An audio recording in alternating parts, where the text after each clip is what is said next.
Grand Rising, beautiful family. It's Retta's Recovery Reminders. It's Retta, and Ratchet, of course, is right here with me as always, lifting up my everyday with her unconditional love and acceptance. I've been having a rough couple days. I have a lot of work at work, and I'm kind of like doing two people's jobs at my job, and it's a little bit exhausting. And so I've been really just working on that, working on getting through working in order to survive. But with my change in mindset, it's like I know that better things are coming, and that what I am doing today is what is going to create, these, more productive and abundant things in the future for me today. But, I have to do the work in order to get to where I'm going. And, today it's like being in the stasis of doing the work, but not actually seeing any visual progress. It is a little bit frustrating, but then I just have to remind myself where I was, even 5 years ago, and where I am today. And the difference is that right there, that's the miracle in itself, that I have been able to completely revamp everything about my life by changing my mindset about what I was capable of in recovery, and doing what was necessary in order to find my own emotional stability. And that is where I couldn't get for most of my life, because I didn't know how. Nobody had taught me, how to control my own emotions and to self-soothe and to not self-sabotage by acting out of anger and, animosity and doing crazy things that really just get us in trouble in the long run. That's not who I am today. Today, I make positive choices because I am trying to build a positive life in recovery. And, I am the people that I'm trying to help. I don't think I'm better than anyone. I don't feel like, I just have been aware of more stuff. I have looked for the information. I have gone into myself and actually gone through, healing the childhood traumas that I thought were me. It was an illusion that my mind was creating because of that pain covering authenticity of life. We see things through the mask of our pain until we are able to actually look at the pain and go through it and realize we didn't have anything to do with it as a child, and we couldn't have changed it in any way. All we can do is use it to live a better life today, use what we have done, and to create a better life today. And that's what I'm trying to do, Hold on. Okay, I can't find my good glasses, but I got these ones. Today is November 22nd, but whenever you find this is when it is meant for you. I believe that when we get on the path to spiritual enlightenment, when we actually are seeking ourselves, we are led to the perfect information that gives us exactly what we need in order to correlate the healing and, embodying that healing into our life. We have to integrate it. So not only do we have to face, the things, whenever we're triggered, it gives us an opportunity to heal the things that hurt us in the past. And today, that's what I use my triggers as. They are healing opportunities to face that which is the illusion of life in order to heal it and be able to show up authentically as your best self in love for yourself and everyone else.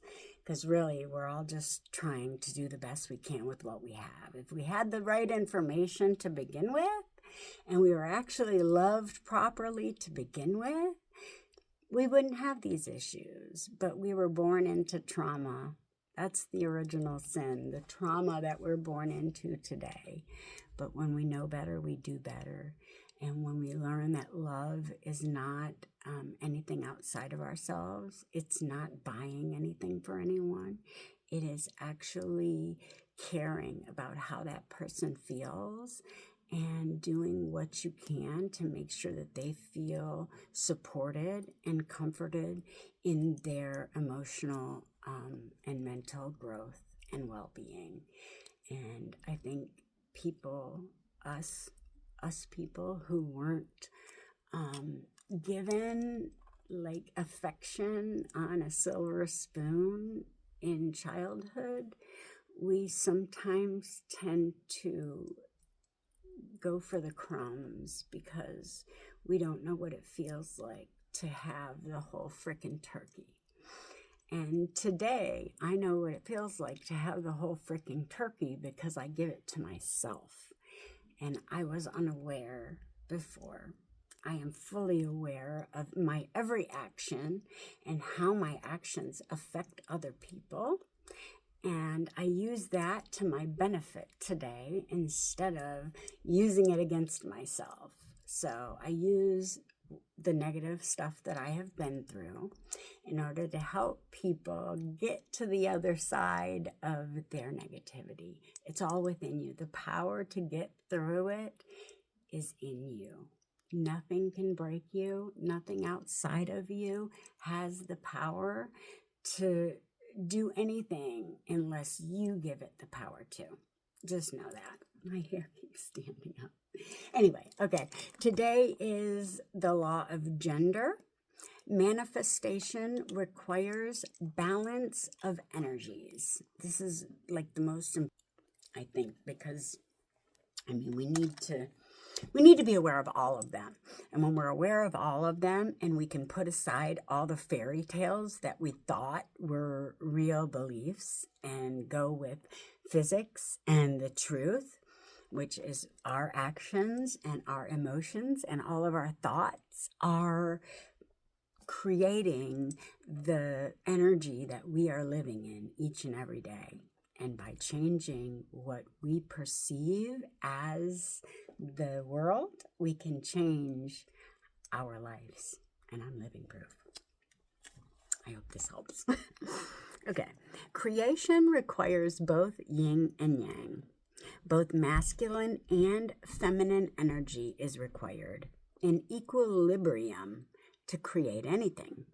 Sexual reproduction of a species is a great example of this law in the physical world, as in the way it is more obvious to us. This concept also applies in the energy world. No creation, example, converting an idea into reality, is possible without the balance of male and female energy.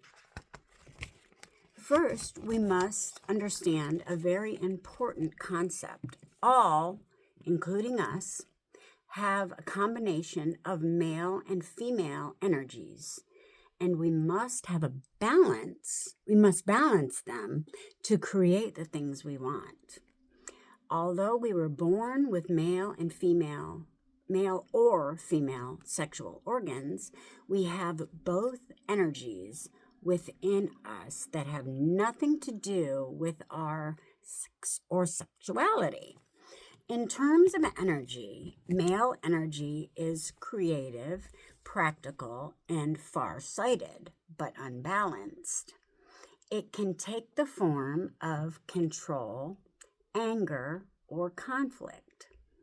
On the other hand, when female energy is balanced with male energy, it is intelligent, nurturing, and intuitive. Unbalanced, it is fragile, personal strength, and its personal strength is weakened. The trick is to balance these energies, because only when both are used correctly can we manifest our desires in the material world. The second part of the law reminds us that everything includes our desires, everything, including our desires, has a gestation period, which they will continue to grow until they emerge in the material world. In the creative process, this is a good example of the law of rhythm. Do you want to give birth to the baby 1 week after conception? Or are you willing to wait the 9-month cycle for him to develop into a baby that can survive outside the womb? We must be patient with our desires because everything created in the world was first a seedling of thought that was nurtured by a male and female energy for a period of time, gestation, before it becomes reality. Advice: embrace your male and female energies to achieve a balance that nourishes and tends your ideas and desires during the inevitable gestation period before their manifestation. Finally, the law of gender has little to do with physical gender. Rather, it means that there are two main types of energy. You can think of them as masculine and feminine, yin and yang, anima and animus. We all have certain amounts of both energies. If we want to live happily, we must find a way to strike a balance between each type of the two. Think about the role each type of energy seems to play in your life and whether any of them is in excess or deficit.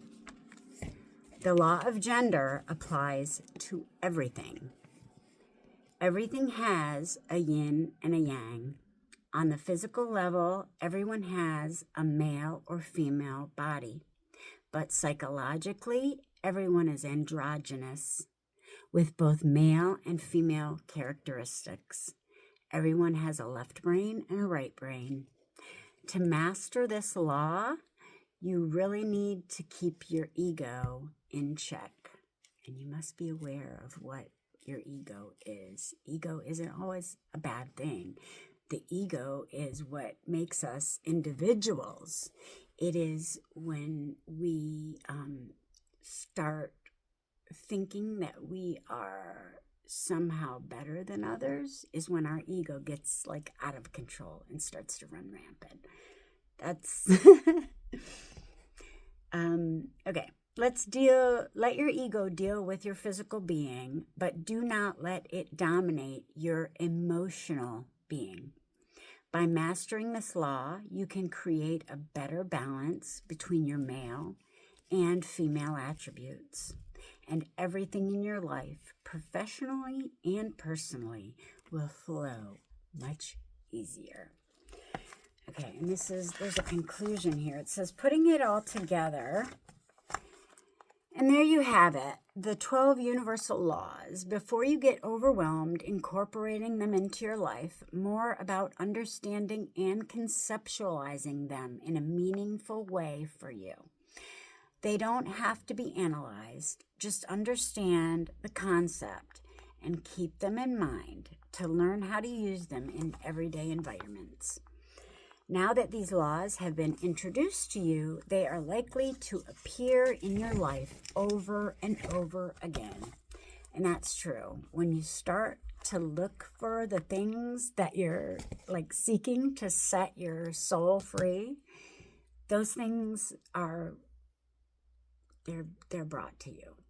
When the teacher is when the student is aware, when the student is ready, the teacher appears, I think, something like that. You guys know what I mean. Anyway, the universe is working with you. Life is happening for you. It is an adventure. This is a lesson, and there is no better teacher than this life when you are aware. We have to get aware, though. We have been in a like zombie programmed state. And until you can keep your awareness and not fall into this subconscious patterning, you know, when you're driving and you don't remember how you got there, it's because you went unconscious and we were thinking. When we think, our the other side of our mind like goes offline. And so stop thinking. That's why meditation and my yoga helped me immensely to quiet my mind. Before that, my mind was a chaos mess. And that was why my life was a chaos mess, because our outwardly is reflecting our inwardly. As above, so below. It's all in the laws of the universe. And once you become aware of them, it becomes a lot easier to get some control of your life. You know that you are the only one that has the power to change anything in your life. So therefore, you set about to alchemize everything that you have experienced into the positivity that you can take with you into the future. I have all these lessons now to use. If any negativity comes up, now I know how to deal with it instead of going unconscious and numbing myself again.